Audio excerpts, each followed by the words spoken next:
வணக்கம். மாலை முரசு செய்திகளை விரிவாக பார்ப்பதற்கு முன் தலைப்புச் செய்திகளை பார்க்கலாம். மொழியை வைத்து பிரிவினைகளை உருவாக்கும் முயற்சியை கைவிடுங்கள். மொழி பன்முகத்தன்மை நமது ஒற்றுமைக்கு மிக அடிப்படையான ஒன்று என பிரதமர் மோடி பேச்சு.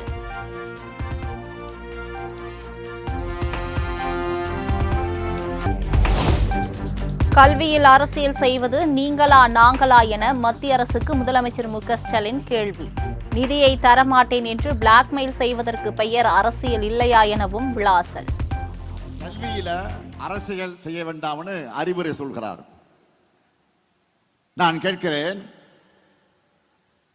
கல்வியில் அரசியல் செய்கிறது நீங்களா நாங்களா? மும்மொழி கொள்கை ஏத்துக்கிட்டாதான் கல்வித்துறைக்கு தர வேண்டிய நிதியை தருவோம்னு பிளாக்மெயில் பண்றதுக்கு பேர் என்ன? அரசியல் இல்லையா? கல்வியில அரசியல்.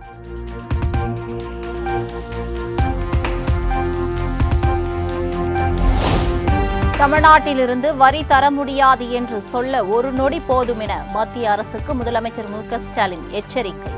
கொடுத்து பெறுவதுதான் கூட்டாட்சி தத்துவம், அதை கூட புரிந்து கொள்ளாதவர்கள் இந்தியாவை ஆள்வதுதான் மிகப்பெரிய சாபக்கேடு என்றும் விளாசல். மதவெறிக்காகவும் இந்தி சமஸ்கிருத திணிப்புக்காகவும் செலவு பண்ணக்கூடியவங்க நீங்க. பிஎம்சி திட்டத்தை ஏற்காததால தமிழ்நாடு 5000 கோடி ரூபாய் இழக்குதுன்னு சொல்ற ஒன்றிய அமைச்சர் தர்மேந்திர பிரதான் அவர்களே, எங்க கிட்ட இருந்து நீங்க வாங்கிக்கிட்டு இருக்கக்கூடிய வரியை தர முடியாதுன்னு சொல்ல எங்களுக்கு ஒரு நொடி போதும், மறந்துடாதீங்க. அரசு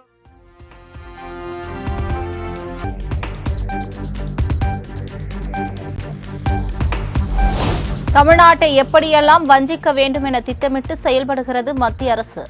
மும்மொழி கொள்கையை ஏற்காவிடில் நிதி தரமாட்டோம் என்பது அரசியலா, நாங்கள் கோரிக்கை வைப்பது அரசியலா என முதலமைச்சர் மு.க.ஸ்டாலின் கேள்வி. யார் அரசியல் செய்கிறார்கள்? மும்மொழி கொள்கையை, மும்மொழி கல்வியை அந்த கொள்கையை ஏற்றுக்கொள்ளவில்லை என்று சொன்னால் நாங்கள் அனுப்ப வேண்டிய நிதி அனுப்ப மாட்டோம் என்று சொல்கிறார்கள், அது அரசியலா? நாங்கள் கோரிக்கை வைக்குவது அரசியலா? தயவுசெய்து சிந்திச்சு பார்க்கணும். ஆக இந்த நிலையில தான் இன்றைக்கு மத்திய அரசு தமிழ்நாட்டை வஞ்சிக்கக்கூடிய ஒரு சூழ்நிலை இருந்து கொண்டிருக்கிறது.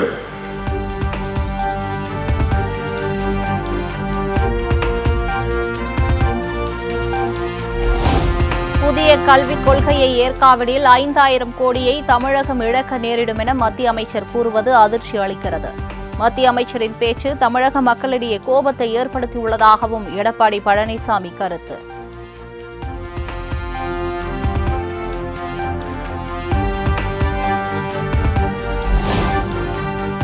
மும்மொழி கொள்கை விவகாரத்தில் அரசியல் செய்கிறார் முதலமைச்சர் மு.க.ஸ்டாலின். வளர்ச்சியை நோக்கி செல்லும் இளைஞர்களை பின்னோக்கி இழுக்க வேண்டாம் என மத்திய இணையமைச்சர் எல் முருகன் பேட்டி.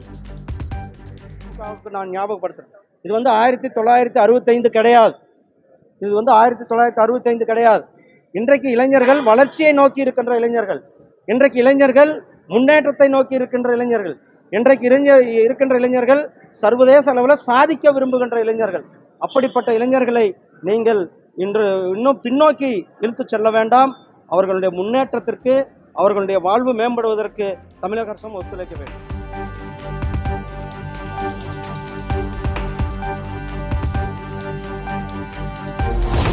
மாணவர்களை வஞ்சிப்பதை நிறுத்திவிட்டு மும்மொழி கல்விக் கொள்கையை ஏற்றுக்கொள்ள தமிழ்நாடு அரசு முன்வர வேண்டும். தமிழ்நாட்டில் எத்தனை பேருக்கு ஆங்கிலம் தெரியும் என மத்திய இணையமைச்சர் எல் முருகன் கேள்வி. ஆங்கிலம் எங்கேயுமே தெரியாது, எங்கேயுமே தெரியாது. யார் போய் கேளுங்க, இங்க கேளுப்பா, இங்க போய் கேளு. ஆங்கிலம் எத்தனை பேருக்கு தெரியும்? ஆட்டோ ஓட்டுறவங்க, ரிக்ஷா ஓட்டுறவங்க அல்லது வேற ஏதாவது வேலையெல்லாம் இருக்கிறவங்களுக்கு எத்தனை பேருக்கு இங்கிலீஷ் தெரியும்? அண்ணா, நாம 3 மொழி வேண்டும் என்றுதான் சொல்லுகின்றோம். 3வது மொழியை கத்துக்கொள்ளுங்கள் என்று சொல்லுகிறோம். நான் இந்த ஆங்கிலம் எத்தனை பேருக்கு தெரியும்? நாமக்கல் பக்கத்தில் இருக்கிற ஒரு கிராமத்துல போய் ஆங்கிலம் எத்தனை பேருக்கு தெரியும்?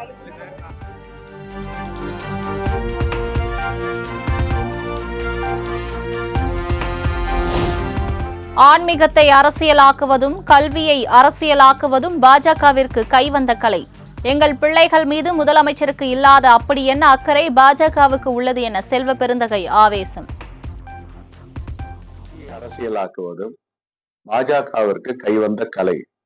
எங்கள் குழந்தைகள் மீது, எங்களுடைய பிள்ளைகள் மீது மாண்பு முதலமைச்சருக்கு இல்லாத அக்கறை பாஜகவுக்கு என்ன அப்படிப்பட்ட அக்கறை இருக்கிறது?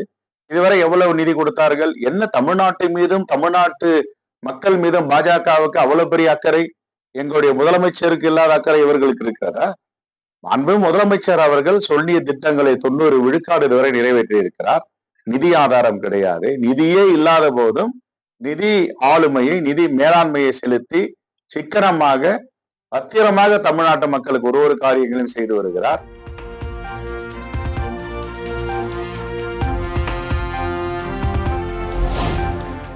தனியார் சிபிஎஸ்இ பள்ளிகளுக்கு தடையில்லா சான்று வழங்கும் மாநில அரசின் அதிகாரத்தை பறித்தது மத்திய அரசு. சிபிஎஸ்இ பள்ளிகளுக்கு அங்கீகாரம் வழங்கும் நடைமுறையில் மாற்றம் செய்து மத்திய அரசு அறிவிப்பு.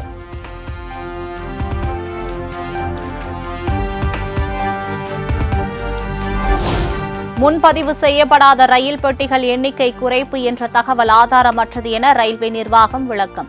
2ஆம் வகுப்பு பொது பெட்டிகளின் எண்ணிக்கையை மார்ச் மாதம் முதல் அதிகரிக்க திட்டமிட்டுள்ளதாகவும் தகவல்.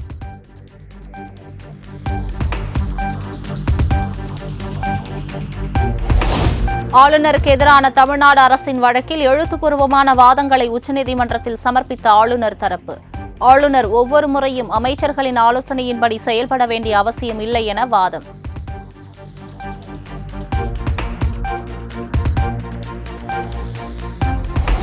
எனது குரல் இந்த ஆண்டு நாடாளுமன்றத்தில் ஒலிக்கப் போகிறது என மாநிலங்களவை உறுப்பினர் பதவியை உறுதி செய்தார் கமலஹாசன். மக்கள் நீதி மய்ய கட்சியினரின் குரல் வரும் காலத்தில் சட்டமன்றத்தில் ஒலிக்கப் போகிறது எனவும் உறுதி.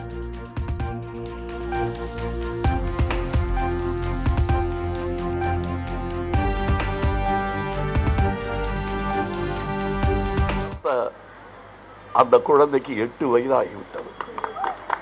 நாம் வளர்த்த குழந்தை இது. இந்த வருடம் நமது குரல் பாராளுமன்றத்தில் ஒலிக்கப் போகிறது.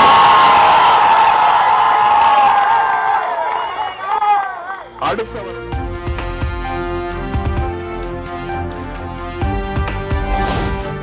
முதலமைச்சர் பதவி தேவையில்லை, முதலில் இருந்து மாற்ற வேண்டும் என்பதே எனது நோக்கம். மக்கள் நீதி மய்யம் கட்சியின் 8ஆம் ஆண்டு தொடக்க விழாவில் கமலஹாசன் பேச்சு. அதை செய்தாக வேண்டும். இன்னைக்கு நான் சொல்றேன், நான் எல்லாருமே சொல்றாங்க அடுத்த முதலமைச்சர் அப்படின்லாம் சொல்லுவாங்க. நாம முதலமைச்சர் ஆகிறதுக்காக வரல, முதல்ல இருந்து இது எல்லாத்தையும் மாற்றி அமைக்கணும் என்பதற்காக வந்தவர்.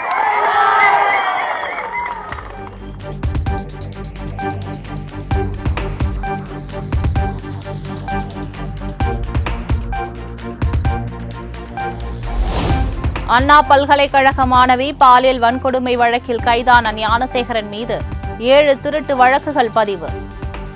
வில்லா வகையான வீடுகளை குறிவைத்து கொள்ளையில் ஈடுபட்டது விசாரணையில் அம்பலம்.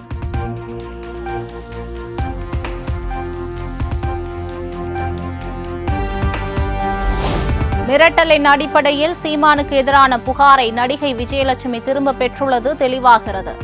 பாலியல் வன்கொடுமை புகார் தீவிரமானது என்பதால் அதை தன்னிச்சையாக திரும்ப பெற முடியாது எனவும் சென்னை உயர்நீதிமன்றம் கருத்து.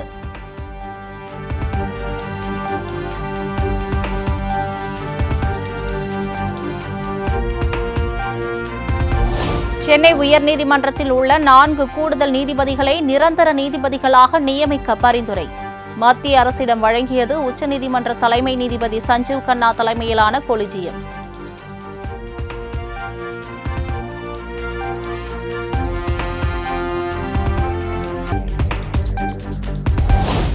அதிமுக, பாஜக உள்ளிட்ட கட்சிகளில் இருந்து விலகிய 5000த்திற்கும் மேற்பட்டோர் திமுகவில் இணைந்தனர். கடலூர் மாவட்டம் நெய்வேலியில் நடைபெற்ற நிகழ்ச்சியில் முதலமைச்சர் மு.க.ஸ்டாலின் முன்னிலையில் இணைத்துக் கொண்டனர்.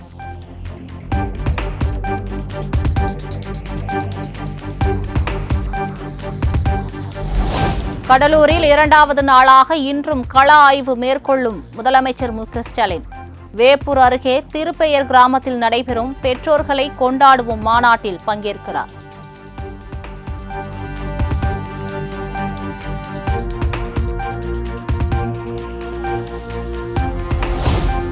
ஆதாரமற்ற குற்றச்சாட்டுகளின் அடிப்படையில் என்னுடைய 3 அசையா சொத்துக்கள் தற்காலிகமாக முடக்கப்பட்டுள்ளதாக இயக்குநர் சங்கர் குற்றச்சாட்டு. எந்திரன் பட விவகாரத்தில் நீதிமன்றத்தின் தீர்ப்பு இருந்தபோதிலும் அமலாக்கத்துறை நடவடிக்கை வருத்தம் அளிப்பதாகவும் அறிக்கை.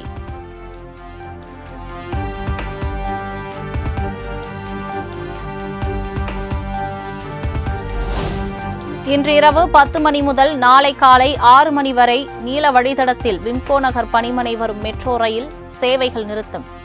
பராமரிப்பு பணி காரணமாக சென்னை மெட்ரோ ரயில் நிறுவனம் அறிவிப்பு.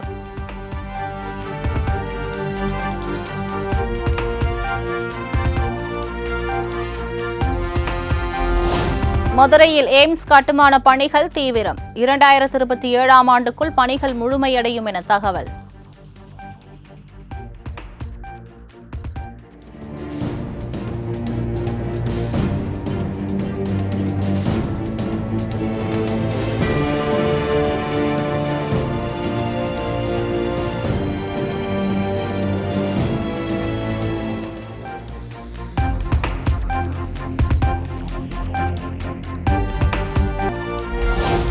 செங்கல்பட்டு மாவட்டம் தண்டலத்தில் சிறுவன் தாயாருடன் மண்ணெண்ணெய் ஊற்றி தீக்குளிக்க முயற்சி. பூர்வீக வீட்டை வருவாய்த்துறையினர் இடித்து அகற்ற முயன்றதால் ஆத்திரம்.